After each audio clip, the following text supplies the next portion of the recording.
నమస్తే welcome to our channel. ప్రస్తుతం మనతో కోయ గురూజీ పి బ్రహ్మం రాజు గారు ఉన్నారు. వారితో మాట్లాడదాం. నమస్కారం అండి. నమస్కారం. అయితే ద్వాదశ రాశులకి ఫిబ్రవరి నెల 1 నుంచి 15వ తారీఖు వరకు ఎలా ఉంది అనేది ఒక్కసారి చూద్దామండి. అందులో భాగంగా మేషరాశి వరకు ఎలా ఉంది, అలాగే వాళ్ళకి అనుకూలతల కోసం పాటించాల్సిన పరిహారాలు ఏంటి అనేది కూడా చెప్పండి. అలాగే.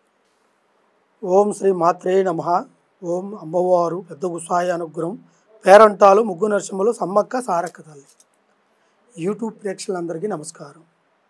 అందరికీ నూతన సంవత్సర శుభాకాంక్షలు.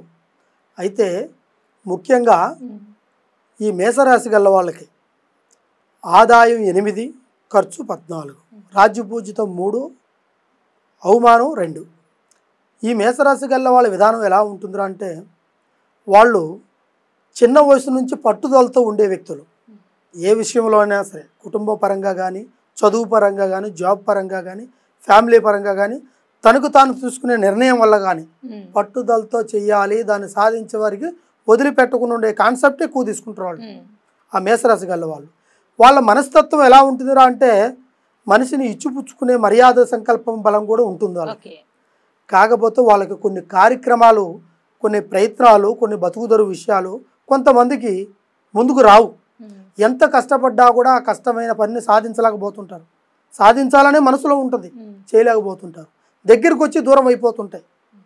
రేపు ఏదైనా పెళ్లి కార్యక్రమం రావచ్చు, లేదంటే ఒక ఉద్యోగం గురించి కావచ్చు, ఏదన్నా చేయాలనుకుంటే 1 గంట ఆలోచన బాగుంటే 1 గంట బాగోదు వాళ్ళకి ఆలోచనలు.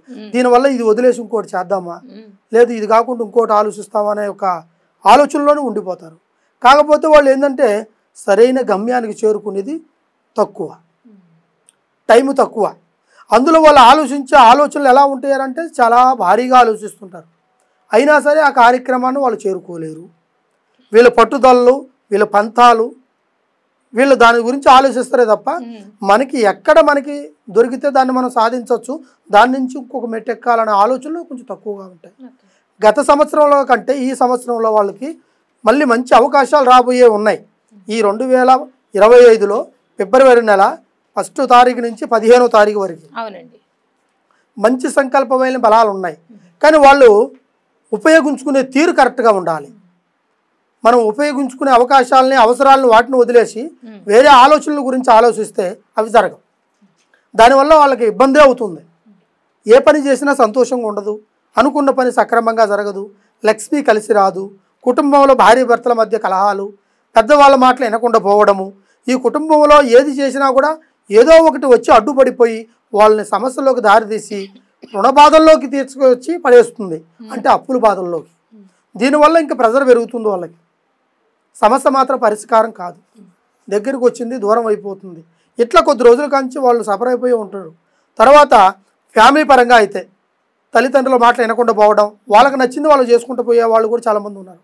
తర్వాత భార్య భర్తల మధ్య ఐక్యత, తర్వాత వైవాహిక జీవితంలో కూడా నలవడికలా, తర్వాత వాళ్ళు చేస్తున్న ప్రయత్నాన్ని అది మధ్యలోనే ఆఫ్ చేసే విధానాలు, ఇది వద్దులేగా అనుకొని వీళ్ళు ఇంట్లో సమస్యల వలన చేసే పన్ను కూడా పోగొట్టుకుంటారు. అటువంటి కొన్ని సమస్యలలో ఈ మేషరాశి గల వాళ్ళకి ఉంటాయి. వీళ్ళు ఏ కార్యం చేసినా కూడా చేతికి అందట్లేదంటే వీళ్ళకి ఏదో ఒక సమస్య వెనకాల వెంబడిస్తుంది. ఆ సమస్యని పరిష్కారం చేయాలి. ఆ సమస్య అనేది ఏదని తెలియదు వాళ్ళకి. ఇప్పుడు వీళ్ళు పడుతున్న టెన్షన్ గురించే తెలుసు తప్ప అది దేనివల్ల వచ్చింది, ఎందువల్ల జరగట్లేదన్న ఆలోచన ఉంటుంది. కొంతమందికి దాంట్లో చెప్పుడు మాటల వల్ల వస్తాయి కొన్ని మాటలు. చెప్పుడు మాటలు వింటే మనం కళ్ళారు చూసిన దానికంటే చెవలారు విన్న దానికంటే చెప్పుడు మాటలు చాలా ఇంపార్టెంట్. అంటే ఒక పురుషుడు అబద్ధం ఆడితే అది తడికి కట్టినట్టుగా ఉంటుంది, ఒక స్త్రీ అబద్ధం ఆడితే అది గోడ కట్టినట్టుగా ఉంటుంది. ఇది జనాలకు తెలియదు. దాన్ని బట్టి మీరు ఆలోచించుకుని డిప్రెషన్లోకి వెళ్ళిపోవద్దు. ఏదైనా సరే ఒక ప్రాబ్లం ఉందంటే దానికి తగ్గ పరిష్కారం కంపల్సరీగా ఉంది. అది తెలుసుకొని నడుచుకుంటే మీరు ఆ గమ్యాన్ని చేరుకోగలుగుతారు. ఇంట్లో సమస్యలు కూడా అట్లా దూరం అయిపోతాయి. అది కాదనుకొని మీ సొంత నిర్ణయాల వల్ల మీ లైఫ్ దెబ్బతింటుంది, మిమ్మల్ని నమ్ముకున్న వాళ్ళు దెబ్బతింటారు, మీరు వెళుతున్న దారి తప్పుడు దారిలో వెళ్ళిపోతుంది. అప్పుడు సమస్యలు పెద్ద అయిపోయి కుటుంబంలో ఆర్థికంగా, మానసికంగా, కుటుంబంలో ఆరోగ్యపరంగా అన్ని విధాలుగా దెబ్బతీయడానికి కారకుడు అవుతావు, దానికి అర్హుడు నువ్వే అవుతావు.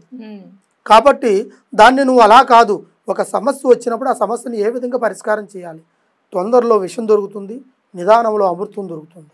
నిదానం పడ్డవాడికి కంపల్సరీగా దేవుడు చూపించే సంకల్పం చాలా పెద్దది, కానీ అది లేటుగా కనబడుతుంది. విషం చూపించేది తొందరలో, మనం ఏం చేస్తున్నామో మనకే తెలియదు. అది గబక్కన ఆ ఎఫెక్ట్ నీ మీద పడవచ్చు, నీ బిడ్డల మీద పడవచ్చు. నువ్వు రేపు చేయాలనుకున్న బతుకు తెరువు నీకు దగ్గరకు వచ్చి అది నీకు దూరం అయిపోవచ్చు. అట్లా జరిగే అవకాశాలు కొన్ని ఉంటాయి. కొంతమందికి తెలియకుండానే కొన్ని సమస్యలు వాళ్ళు ఎదుర్కొంటున్నారు. వాటికి మనం ఏదైనా సరే సరైన పద్ధతిలో పరిష్కారం చేసి ఆ ఒక ప్రాబ్లాన్ని తీర్చగలుగుతాం. ఈ మేషరాశి గల వాళ్ళు ఈ సంవత్సరంలో ధైర్యంగా ఏదైనా సరే ఎదుర్కోవచ్చు, దానికి ఎటువంటి ఇబ్బంది ఏమీ లేదు. కానీ ఎటువంటి సమస్య ఉన్నా కూడా ఒక్కసారి మమ్మల్ని సంప్రదించండి.